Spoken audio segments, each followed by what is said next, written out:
continued at a hectic pace in 1978. North finally secured West Australian Ross Glendinning.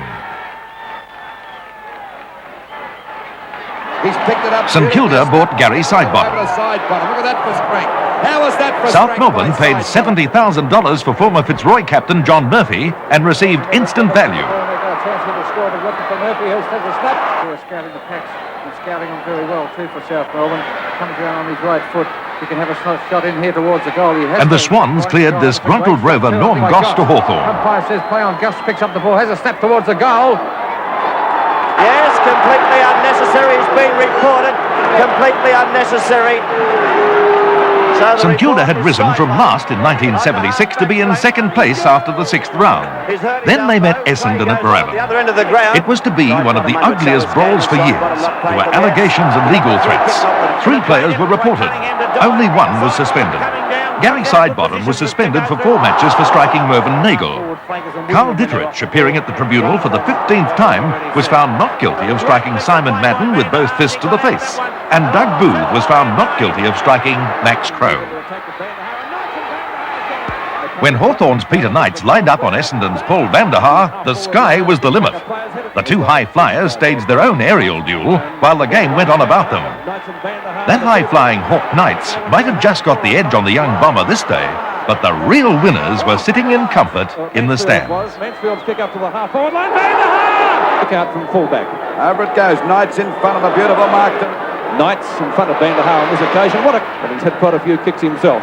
Knights goes up uncontested from Van der Haar. Van der Haar in point of fact got underneath the ball too much. Oh, Stoneham got up high. Dunstan back. The Saints were to be humiliated like no other team in league history this day. Footscray in 10th place in the league ladder, booted 33 goals, 213 points. The highest score ever recorded against a side that appeared to have thrown in the towel. He has a look for goal number 6. No, he's done it too. Don't worry about that. Incredible. 14th marked at MC. Dunstan, tackled too high, breaks it. Lines up for goal number 7. And it is. Templeton again in the frame. Got it! Well, they're giving him everything. Let's face it. 15 marks would have to be his greatest performance ever. Certainly with Footscray. He's only missed with one scoring shot. With one kick. And Templeton. Through. Oh, it's partly smothered. Here's trouble low. Templeton, 14th. He's done it. On the rampage again. Templeton can get the fly from the When back. Kelvin Templeton marked, the ground was invaded by spectators who thought incorrectly that the final siren had sounded. Even coach Don McKenzie was out there as Templeton lined up for his 15th goal. You know, he missed half of last season through injury. That's right. Sustained in the interstate game. And there's the coach, Don McKenzie. He's on the ground now. I'm just wondering, Jeff, can he be on the ground? As far as I know, the siren hasn't gone. It hasn't gone yet. And he's kicked it. That's his 15th. They'll have to stop the game until they get the fire. There were dramatic moments in 1978, but even the most serious of them had a lighter side. By Ray Card. And Card drives the ball out wide, looking for Turner. Punched away by Greg, who follows on. Oh! He's heavily met. There's Greg. Heavily met by Card. And it would be certainly a great thing for Jezza that's been appointed captain and coach of the side this week.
I'm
they stopped snarling, they started bruising. Hawthorn only need one goal to take the game out. Big Carl. Big Carl handed it out and copped a bit from Neil Baum and a bit more. Centre half four. There's Ditwich going after it. The right on, there's Baum down in Ditwich. And he'll get a free kick. And very quick to get Dirk to Muir and Gregg. And a good safe mark taken by Muir. Just about does a chip chop in the air. Cousins and Baum. No, I don't think so, baby. Michael Roach and Gary Bryce. Off the ground, a chance to also down there for Roachy. McClure on his mark. Mark McClure didn't see Mick Nolan. Pleasantries Scott and Ditterich style. That's for sure. Lee Matthews downed Michael Wright. Peter Knights collided with Craig Stewart. John Murphy went down. Davis in the front. Madden stopped Gary Dempsey. 1-2 for his corner. Won't bounce kindly, but a well played. Terry Carl hit the deck. Hand pass coming over to Goss. So did Norm Goss. Played most of the... John Newman lifted the arm and Dawson went down. Alex Jezelenko didn't see what hit him. A pat on the head from Big Carl. Teammates went down. Bond and Jezza collided. And of course there was Robert Muir and Philip Pennell. Greg Towns. Muir got 4 weeks for hitting Dennis Collins. Few people saw him lash out at supporters afterwards. Billy Picken hit the deck. And again. Will it bounce okay for Picken? No, down he goes for Matthews, and when he bumps them, they stay down. Now Wearmouth going out. Oh, Wearmouth copped it. He's got to get a free kick for that. Then he pulled his head out of it, suck of the game. Or trying to get away from Scott, but he's... And Rayburn too. He got somebody anyway. Fabulous Phil took on Carlton and escaped without I penalty. don't know whether it's Carlton or be Doyle could have been Doyle, Louis. Well, it could be another bloke coming in now. This fellow here, look at this. Well, the umpire did take Carmen's number. It's still on again here now. They're still having a go. For a short pass, it's not a good one, but it's fine. Rene Kink and David Mackay. Rene Kink, a free kick to Carlton. But he backs up well, he gets it clear, but it's a hurried kick down there. It's a free Carmen and Cottagio. There's the play on Picken and McClure. Over beautifully to Collins, and Collins went down. Oh, he's got one in the face. They got a free kick. They certainly scoots around. Percy Jones stuck his arm out and Max Richardson ran into it. Melrose gathers the ball in the centre. Lethal Lee and Graham Melrose. Moncrief picks up. Hawthorn's Mike Moncrief. Crackers Keenan copped 2 weeks for belting Don Scott and missed out on the grand final. It appears that way. Don Scott. Kick, but not paid by the umpire. Carlton's halved it now as Sutton. Carmen again with Carlton. Darryl Sutton. Between Blight and... Oborn and Bridus. There's a bit of dust up there. Look at them all going in flat out here. Look at Burns. They're all into it. Could be dangerous. Ronnie Wearmouth bumped into Steve McCann. And then Keith Gregg.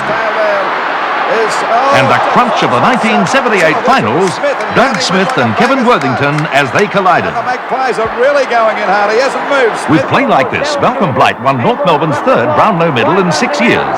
He became the first South Australian ever to win Victorian football's highest honour. Whether it was in the air or on the ground, or shooting for goal from seemingly impossible positions, Blight was sheer magic. It was an embarrassing win. In the days leading up to the count, it was whispered that Blight had won from Peter Knights and the red-hot favourite Gary Wilson. It was a rumour that turned out to be spot on, but who cared? Brownlow medals are only won by champions. As it goes across the face and goes through. Bryce, a hand pass back to Blight. Let's see what he can do with his left foot again from exactly the same position. He tries to kick it through. What's he done? Biggie hands. Well.